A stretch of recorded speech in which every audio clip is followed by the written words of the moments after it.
Buenos días, vamos a hablar de actualidades de birras por ultrasonido. El valor de la ecografía respecto a la detección y diagnóstico de las alteraciones mamarias depende en gran medida de la calidad de las imágenes. La guía práctica sobre la ecografía mamaria publicada por el ACR recomienda utilizar transductores lineales de banda ancha como mínimo de 10 MHz. Si obtenemos transductores de frecuencia superior entre 12 y 18 MHz, nos van a permitir imágenes de alta resolución con una calidad óptima. Este es un ejemplo de una imagen realizada con un transductor de 7.2 MHz en relación a 14 MHz. Observemos que las características de la lesión en la primera imagen no son suficientes, no son óptimas, y aquí podemos observar cómo los márgenes de esta lesión son angulados con rectificación de los ligamentos de Cooper, y hacia el borde posterior son márgenes indistintos. El campo de visión corresponde a la configuración de la profundidad del tejido que aparece en el monitor. Debe de abarcar una profundidad suficiente para incluir todo el tejido mamario. Debe de ser desde la piel hasta la parte posterior del músculo pectoral. El campo de imagen extendido o ecografía panorámica, este va a ser utilizado cuando tenemos lesiones grandes, múltiples, y nos va a servir para ver la relación que tienen junto con el tejido adyacente. La adquisición trapezoidal, hay transductores lineales que pueden ser ampliadas en la base de la imagen, lo cual nos va a dar una apariencia trapezoidal. La zona focal debe situarse en el tercio medio o anterior al sitio de interés. Si hay una lesión, debe de colocarse en el centro de la lesión para observar las características morfológicas adecuadas de la lesión, como se trata de este quiste simple. La escala de grises, los lobulillos adiposos tienden que ser grises moderadamente, nunca negros. Las armónicas van a reducir el ruido y aumentar la resolución del centro de la imagen. En cuanto a las dimensiones, es conveniente que en la medida de lo posible realicemos 3 mediciones. La primera medición debe de ser el diámetro, debe de estar representada por el diámetro mayor de la lesión, seguida de la segunda, que va a ser perpendicular a la primera, y la tercera medición va a ser en un plano ortogonal, de tal manera que vamos a tener un límite superior a inferior, lateral a medial y antero-posterior. La composición del tejido glandular, así como el aumento de la densidad, disminuye la sensibilidad de la mastografía para detectar lesiones pequeñas. La ecoestructura heterogénea puede incidir en la sensibilidad de la ecografía para detectar lesiones. Tenemos 3 tipos de ecoestructura. La adiposa homogénea, en donde va a haber el tejido glandular va a estar compuesto por lóbulos grasos y estructuras del sostén predominantemente. La ecoestructura fibroglandular homogénea, en donde se va a observar un sector de parénquima glandular que va a representar la ecogenicidad del tejido glandular y va a estar por debajo de una capa hipoecoica que va a estar representada de los lobulillos grasos. La ecoestructura heterogénea puede ser focal o puede ser difusa y va a estar presentada por varios sectores que pueden ser hiper o hipoecoicos. En algunos casos puede haber sombras de las interfaces de los lobulillos adiposos y el parénquima glandular. Este tipo de tejidos es característico de mujeres jóvenes y de mujeres que presenten tejido fibroglandular heterogéneamente denso tipo C por mastografía. Sabemos que la definición de nódulo es una lesión ocupante de espacio vista en 3 proyecciones en 2 diferentes planos. A los nódulos les vamos a estudiar la morfología y va a ser redondeada, ovalada e irregular. La morfología redondeada van a ser nódulos esféricos, circulares o globulares que van a tener un diámetro antero-posterior igual al diámetro horizontal. La morfología ovalada va a ser una forma elíptica y pueden en ocasiones tener 2 o 3 ondulaciones. Cuando tenemos una morfología que no es redondeada ni ovalada, debemos de utilizar el término irregular. La orientación va a ser en relación al plano cutáneo. Puede ser paralela y esta van a ser nódulos más anchos que altos y esto es muy característico de lesiones benignas. La no paralela es cuando el diámetro anteroposterior es mayor que el diámetro transverso. En cuanto a esta orientación más alta que ancha, es la única de la ecografía y esta nos va a estar hablando de neoplasias invasivas y de carcinomas ductales in situ. Aquí el diámetro anteroposterior va a ser mayor a cualquiera de las dimensiones horizontales. Bueno, y como sabemos, la mayoría, ¿cómo se forma esta orientación antiparalela? Como sabemos, la mayoría de los cánceres se van a formar en la unidad ducto-lobulillar, a nivel de la unión del lobulillo con el conducto terminal extralobular. Cuando hay un crecimiento tumoral, a nivel del lobulillo va a ser periférico y a nivel de lo que es el conducto terminal extralobular va a ser central, obteniendo, a esto se llama cancerización del lóbulo, obteniendo una forma de raqueta. Esta va a seguir progresando hasta tener una forma de un uso en donde esto va a progresar a una invasión. Los márgenes van a ser los límites o bordes de la lesión. Son importantes predictores de si el nódulo es benigno o maligno. Entre los márgenes van a ser circunscritos y no circunscritos. De los no circunscritos van a estar los márgenes indefinidos, angulados, microlobulados y espiculados. El margen circunscrito es un margen bien delimitado, bien definido, es nítido y va a tener una transición abrupta del nódulo con el tejido circundante. Entre los márgenes no circunscritos tenemos al indefinido, que esta no va a presentar una delimitación nítida del nódulo en relación al tejido circundante. Puede ser en una parte del nódulo, como es este caso, o completo. El descriptor de ribete ecogénico, antes llamado halo ecogénico, debe de ser incluido en este tipo de margen indefinido. Los márgenes angulados van a tener picos que van a formar ángulos agudos y esto pues es un margen no circunscrito. Los márgenes microlobulados van a ser caracterizados por ondulaciones que van a ser semicirculares y van a ser múltiples. Y el nódulo espiculado es un nódulo que va a presentar extensiones hipoecoicas, van a ser líneas que se van a dirigir hacia el tejido circundante.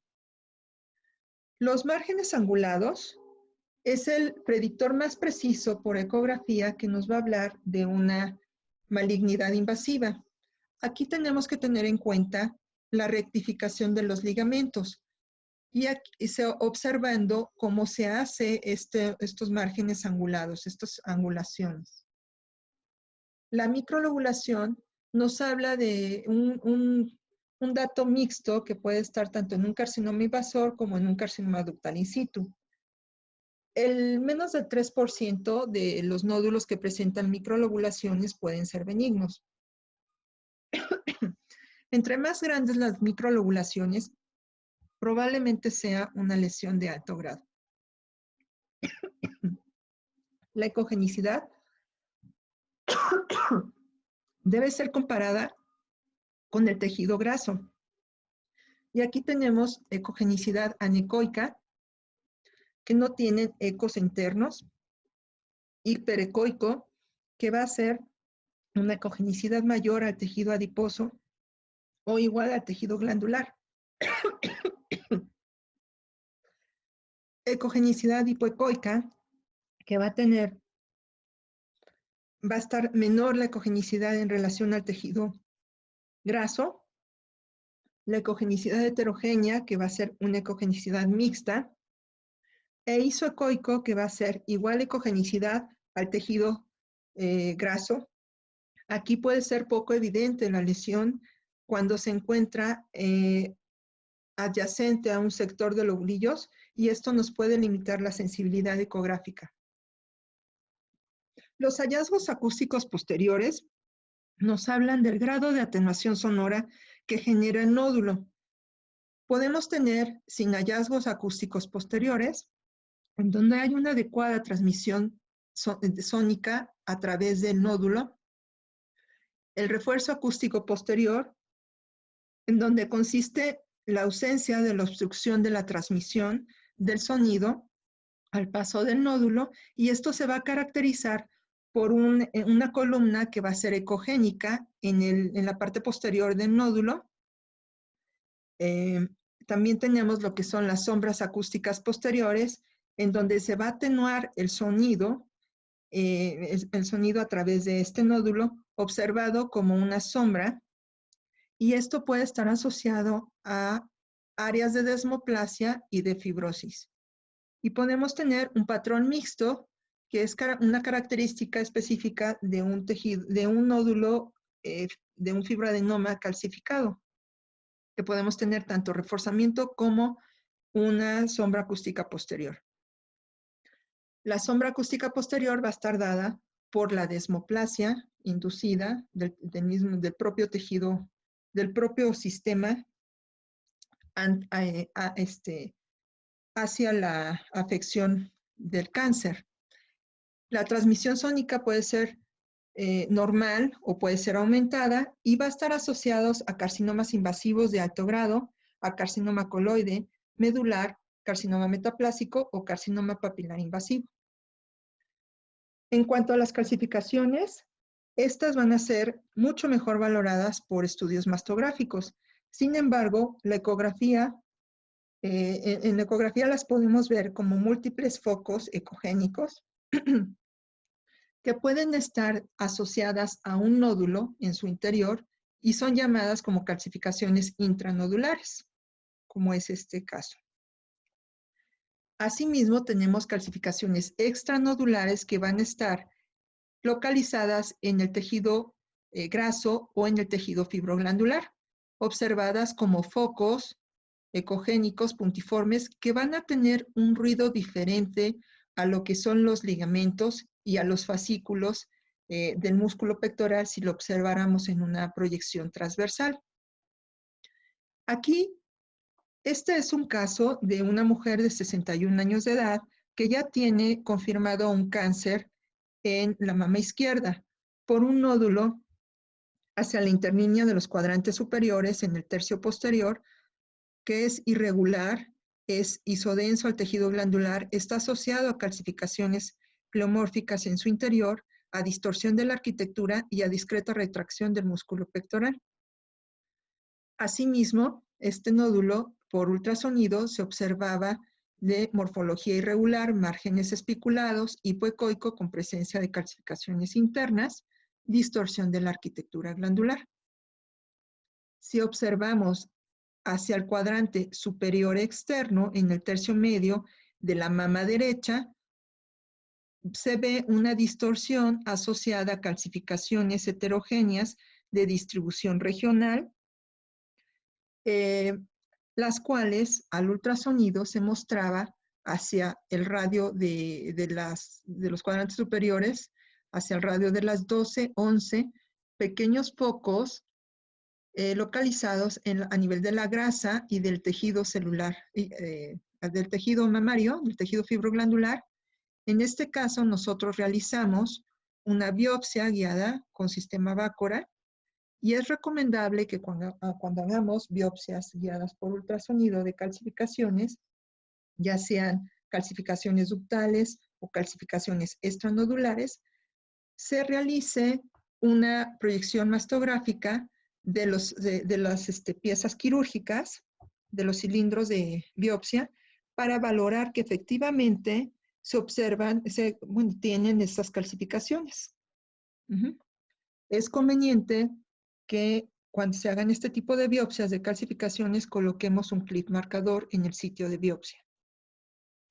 Las calcificaciones intraductales se van a observar dentro de los conductos como focos ecogénicos y esto es un dato sugestivo de malignidad. Entre los hallazgos asociados tenemos la distorsión de la arquitectura. La distorsión puede hacer efectos sobre el tejido celular circundante y esto se puede manifestar como una compresión del tejido perinodular, así como una obliteración de los planos tisurares o rectificación de los ligamentos de Cooper, rectificación de estos ligamentos. Puede también estar asociada a anomalías del patrón ductal, como es este caso, que este nódulo tiene extensión ductal.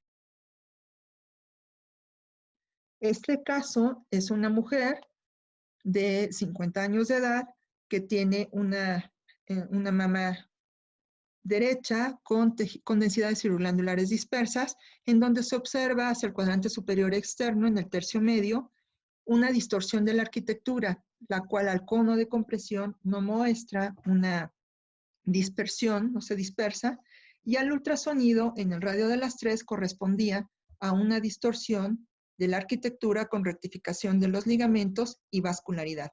Esta paciente se categorizó en un BRAF 4 y corresponde a un carcinoma ductal infiltrante. Los cambios ductales normalmente los conductos se van a ir ramificando de manera uniforme, irregular y de forma escalonada, por lo que van a ir disminuyendo de calibre desde el pezón hasta el interior del parénquima. Cuando hay alteraciones ductales, estos conductos tienden a verse como dilatados, pueden ser ramificados y es importante que veamos la extensión de estos conductos y su contenido, ya que muchos conductos suelen tener lesiones intraductales o detritus o trombos. La extensión ductal y el patrón ramificado son características de los carcinomas ductales in situ y también de los carcinomas, de los papilomas intraductales. Este caso es una femenina de 30 años de edad que tiene unas mamas tipo C con presencia en ambas mamas de nódulos ovalados de circunscritos, algunos márgenes oscurecidos de predominio hacia el cuadrante superior externo. Están asociados a calcificaciones heterogéneas de distribución lineal de forma bilateral, pero de predominio izquierdo. En el ultrasonido observamos que hay una ectasia ductal con presencia de tumoraciones intraductales.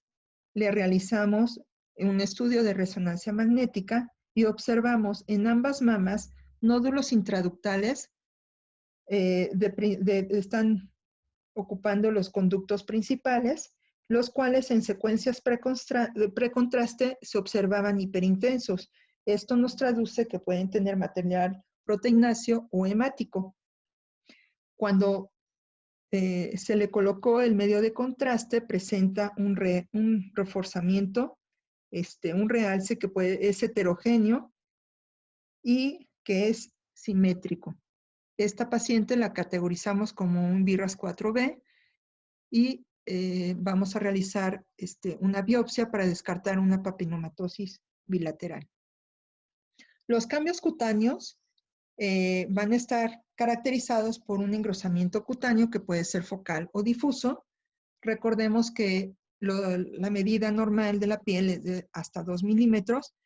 En el pliegue inframamario o en la región areolar puede ser hasta 4 milímetros. Asimismo, también puede presentar una retracción cutánea. Observen en este caso cómo hay un engrosamiento cutáneo y retracción secundario a un cambio posquirúrgico de una cuadrantectomía. En este otro caso, observen cómo hay un engrosamiento de la piel, está asociado a una colocación de modelantes. El edema se va a caracterizar porque va a haber un aumento en la cogenicidad del tejido circundante, así como va a haber un aspecto reticulado. Se van a observar una red angular de líneas que van a ser hipoecoicas, que van a estar representando los linfáticos dilatados o el líquido intersticial. Esta es una paciente de 45 años de edad que se le hizo una cirugía conservadora en la mama izquierda con, tratada con radioterapia, la cual finalizó en enero de 2020. Observen cómo hay una simetría en forma y en el volumen de la mama izquierda, que es secundaria a los cambios posquirúrgicos hacia el cuadrante inferior interno, en el tercio medio, caracterizados por una imagen lineal metálica. Si observamos, hay un aumento de la densidad del tejido glandular, así como a nivel del tejido premamario, hay un aumento, un engrosamiento y un aumento en la densidad del tejido de sostén, así como hay un engrosamiento del complejo areola-pezón y de la piel de predominio hacia los cuadrantes inferiores internos. En el ultrasonido, estos hallazgos se correlacionaron.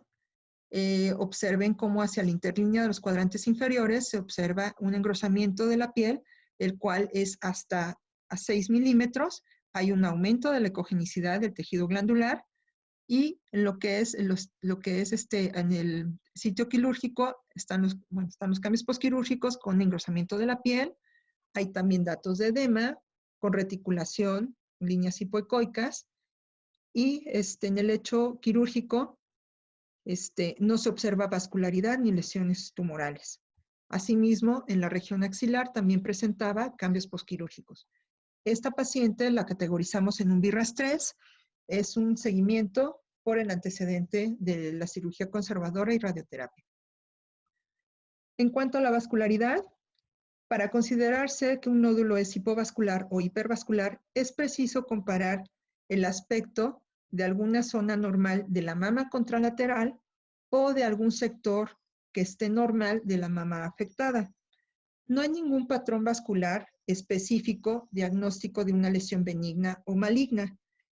Es importante valorar la vascularidad y van a ser tres. Puede ser ausente o puede haber una vascularidad que esté intranodular, como es este caso, donde hay un vaso nutricio central, o una vascularidad anular, como es este caso de este absceso, en donde todos los vasos van a estar en la zona marginal del nódulo.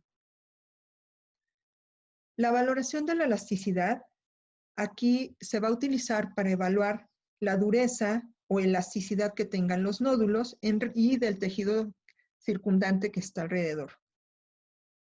Las características morfológicas son importantes que valoremos también cuando valoramos la elasticidad de las lesiones. Los diferentes equipos tienen configuración en cuanto a la elasticidad, si van a ser en el mapa de color, van a ser tonos rígidos, los tonos negros o tonos rojos, y tonos blandos van a ser los correspondientes a tonos suaves, ¿no?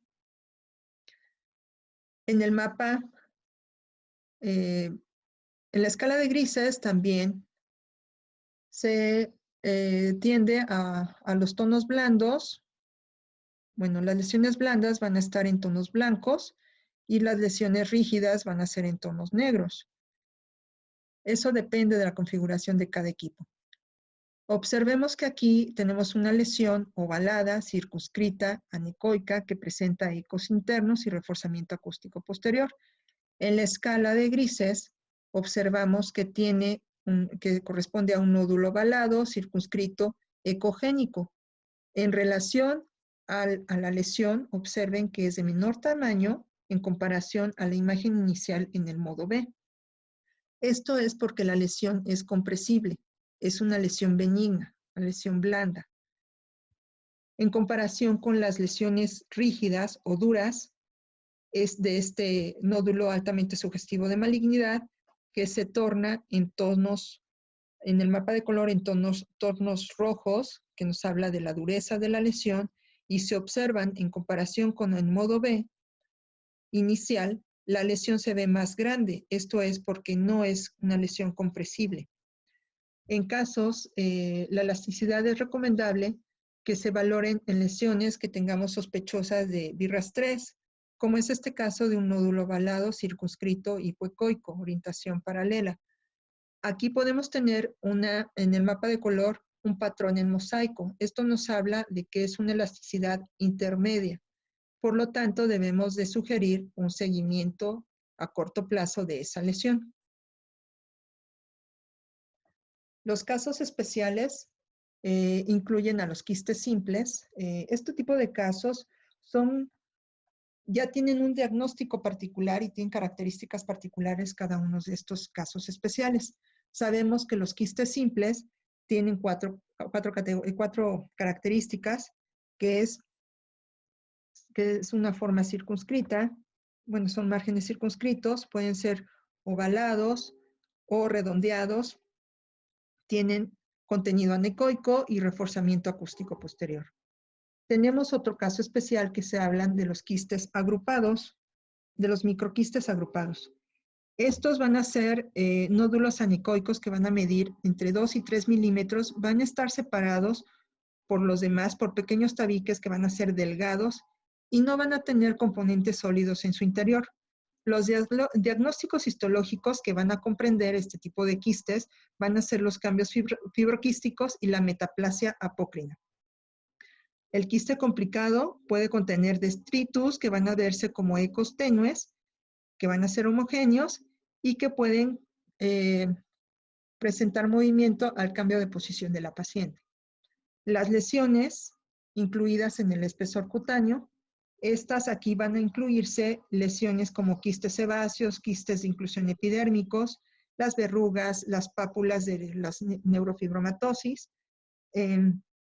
Aquí es importante valorar que estén en el plano cutáneo y valorar adecuadamente la interfaz entre la piel y el tejido glandular. Los cuerpos extraños van a ser todos aquellos cuerpos como los clips marcadores, los arpones, cuerpos extraños de vidrio, metal, que sean producidos por algún trauma, y se incluyen los implantes mamarios o los modelantes. Aquí podemos observar un implante mamario epipectoral de contornos regulares que tiene una cápsula conservada, está íntegra y el agujero negro se ve homogéneo. No hay datos de ruptura. Asimismo, podemos observar aquí que hay nódulos que son ovalados, que son de márgenes indefinidos, presentan múltiples ecos adyacentes, innumerables ecos adyacentes. Esto es el signo de la tormenta de nieve que no nos permite valorar adecuadamente todo el tejido adyacente de esta lesión. Esto es secundario a siliconomas. Este es un caso de una mujer de 61 años de edad que tiene antecedente de colocación, de aplicación de aceite bovino, y observemos en la mastografía que tiene un tejido heterogéneamente denso, tipo C, con múltiples calcificaciones anulares y redondeadas de distribución difusa. En el ultrasonido hay un edema de tejidos blandos, así como engrosamiento de la piel, y hay múltiples áreas hipoecoicas irregulares que atenúan el sonido y que no nos permiten una adecuada valoración. En la región axilar, los ganglios se observan con presencia de modelante, que hay múltiples imágenes, innumerables ecos que están adyacentes a los ganglios y que no permiten su adecuada valoración. En este tipo de casos, la sensibilidad mastográfica y por ultrasonido disminuye, por lo cual nosotros tenemos que hacer uso de la resonancia magnética. En este caso, observamos que en la resonancia magnética hay un tejido, en la zona preglandular hay un tejido hipointenso, el cual va a ser suprimido en secuencias con SPEIR, y a la administración del medio de contraste va a presentar un realce que va a ser difuso y continuo, y es bilateral y simétrico. Este caso se categorizó como un BIRAS 2, ya porque no hay ninguna lesión sospechosa de actividad tumoral. Los casos especiales incluyen también los ganglios linfáticos intramamarios y los ganglios axilares. En este caso, sabemos que la morfología del ganglio debe de ser reniforme, debe de tener una corteza y un hilo graso. Cuando se pierden estas características de morfología reniforme y que ese ganglio se hace redondeado, ovalado, con pérdida del hilio o compresión del hilio graso, como es este caso, que aumenta el diámetro, el eje corto por arriba de 10 milímetros, o la cortical, que esté un aumento focal o difuso por arriba de 3 milímetros. Estos son, o que están asociados a calcificaciones internas.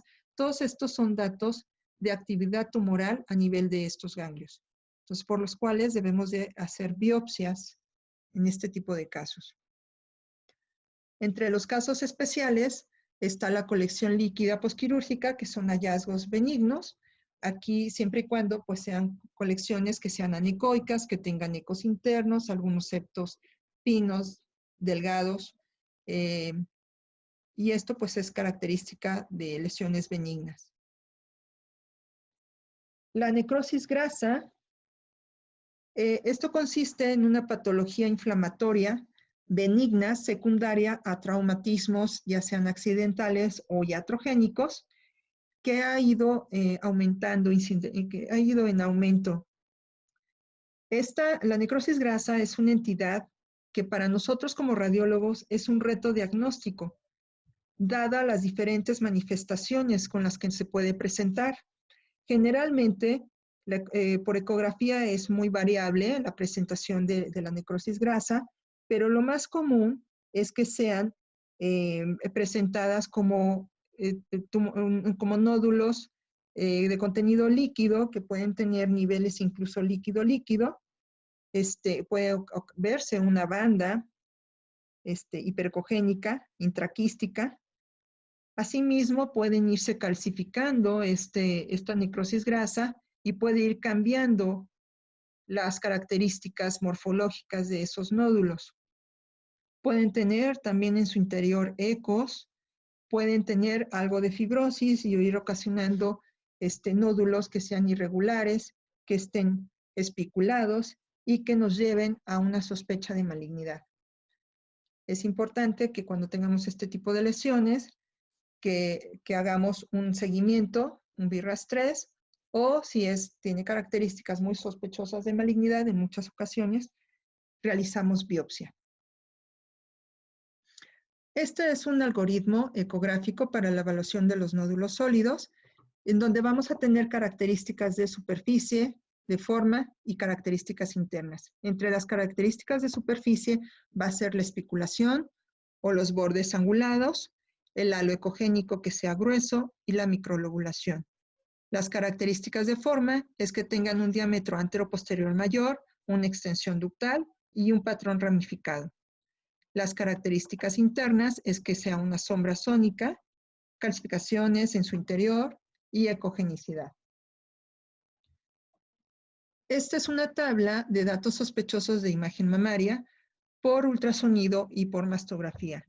Por ultrasonido va a ser sospechoso si el nódulo tiene una sombra, la ecogenicidad hipoecoica, cuando presente una espiculación, cuando haya bordes angulados, halo ecogénico grueso, microlobulación, que sea más alto que ancho, que tenga una extensión ductal, un patrón ramificado y calcificaciones. Entre los datos mamográficos sospechosos es la presencia de un nódulo, que sea espiculado, de bordes irregulares, la microlobulación, que haya una distorsión de la arquitectura o una simetría focal que no modifique a las proyecciones efectuadas, o que haya una densidad asimétrica en desarrollo y calcificaciones sospechosas. Vamos a mostrarles unos casos. Esta es una mujer de 30 años de edad que tiene antecedente de hace 2 años una biopsia en la mama izquierda, en el cuadrante superior externo, con reporte de fibroadenoma. Actualmente acude al servicio con un aumento importante del volumen de la mama izquierda, secundario a una tumoración ovalada, circunscrita, densa, que en el interior contenía unos nódulos de alta densidad que están asociados a calcificaciones pleomórficas agrupadas. Asimismo, observen que aquí hay otro nódulo a nivel de la cola de la mama. Es un nódulo ovalado, está circunscrito y es de baja densidad.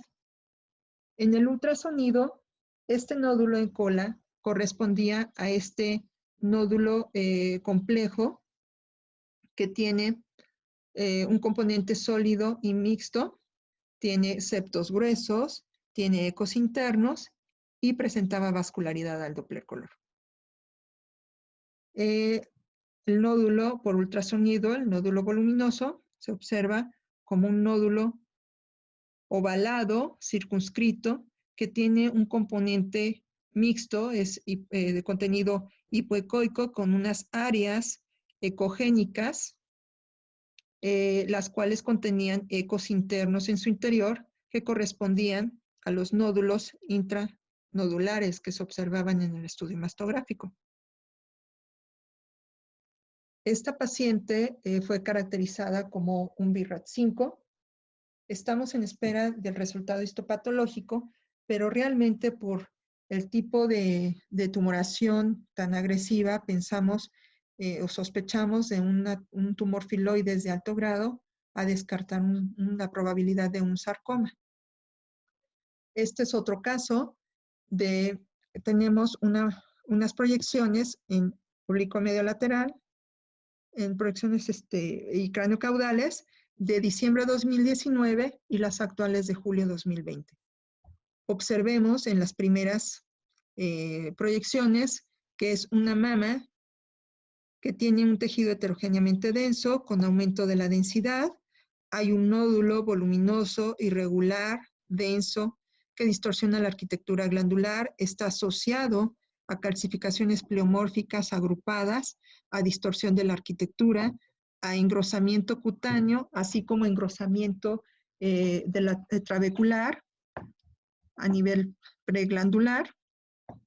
Observen que tiene una tumoración que está exofítica, está en planos cutáneos, y asimismo tenía una adenopatía en nivel 1, que estaba lobulada, que presentaba calcificaciones internas, pérdida del hilio graso, con un aumento en el eje corto.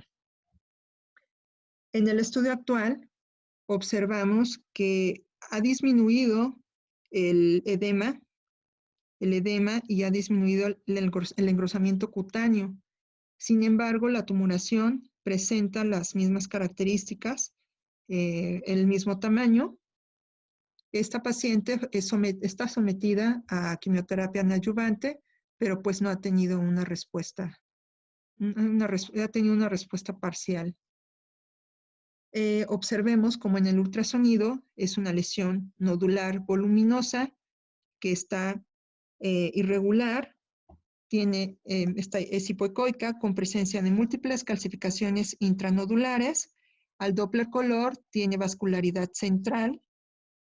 Aquí utilizamos una bolsa con líquido para caracterizar la lesión, que es la lesión cutánea, la lesión nodular cutánea, y lo podemos observar como un nódulo ovalado que está circunscrito hipoecoico que está asociado a calcificaciones internas. Asimismo, en nivel axilar 2, hay una adenopatía con pérdida del hilio graso, de morfología ovalada, y es sospechosa de actividad tumoral también. Se le hizo una resonancia magnética observando un nódulo voluminoso que es heterogéneo, que tiene un realce posterior a la administración del medio de contraste heterogéneo y presenta mucha vascularidad dependiente de la cadena mamaria interna y de la torácica lateral. Aquí mismo en esta imagen nodular, en esta imagen de ultrasonido, podemos observar el engrosamiento cutáneo, el aumento de la ecogenicidad secundario al edema de esta tumoración. Este es un cáncer ductal infiltrante, con una etapa clínica avanzada, locorregional. Este otro caso, tenemos una mujer de 45 años con antecedente de cáncer de mama en su mamá y en su hermana, Observamos que es una mama derecha con tejido fibroglandular heterogéneamente denso. Aquí esta lesión cuesta trabajo definirla. Se observa en región retroareolar un nódulo que es ovalado, que es de baja densidad, que distorsiona la arquitectura glandular y que presentaba un ganglio intramamario está lobulado con engrosamiento de la cortical. Al ultrasonido, este nódulo retroareolar correspondía a un nódulo que es irregular con márgenes angulados, tiene una orientación antiparalela, es hipoecoico, presenta refuerzo acústico posterior, patrón mixto por refuerzo acústico posterior y sombras laterales, distorsiona la arquitectura glandular. Asimismo, hacia el radio de las 3, tiene un nódulo satélite de las mismas características antes mencionadas, irregular, hipoecoico, con calcificaciones internas, márgenes angulados, y el nódulo, que es el ganglio intramamario que estaba en la cola, observen cómo está lobulado y tiene engrosamiento focal de la cortical de hasta 5 milímetros. Este es un carcinoma ductal también infiltrante. Es un BRAF 5. Y bueno, el BRAF 2 lo vamos a la categoría BRAF 2 se va a tener cuando haya quistes simples, un quiste con septo fino, implantes mamarios, cambios posquirúrgicos estables, fibroadenomas estables, ganglios intramamarios, quiste con nivel complicado que sean múltiples, un nódulo ecogénico o una ectasia ductal simple. Recordemos que el valor predictivo positivo es de 0 cuando es categoría BRAF 2. La categoría BRAF 3 se va a dar cuando haya nódulos sólidos circunscritos, cuando haya microquistes agrupados, quiste complicado aislado, nódulo ecogénico heterogéneo, cuando estemos ante la presencia de una necrosis grasa, una ectasia ductal compleja y el valor predictivo positivo es de 2%. Un BRAF 4A va a corresponder cuando tenemos un nódulo sólido circunscrito que sea palpable, un nódulo sólido heterogéneo, un nódulo sólido con flujo Doppler, cuando ese nódulo presente un crecimiento arriba de 20%, un nódulo intraductal, un absceso o una lesión quística sólida, y va a tener un valor predictivo positivo de 2 a 10%. El BRAF 4B se utiliza cuando el nódulo es microlobulado o presenta una extensión ductal, con un valor predictivo positivo de 10 a 50%. BRAF 4C es cuando tenemos márgenes angulados, sombras acústicas posteriores, que sea una orientación antiparalela y que presente anillo ecogénico. El valor predictivo positivo es de 51 a 91%. Un BRAF 5 es cuando se tiene un nódulo espiculado y al menos 3 predictores del 4C. El valor predictivo positivo es de 95%. Bueno, pues eso sería todo. Espero que haya sido de utilidad. Muchas gracias.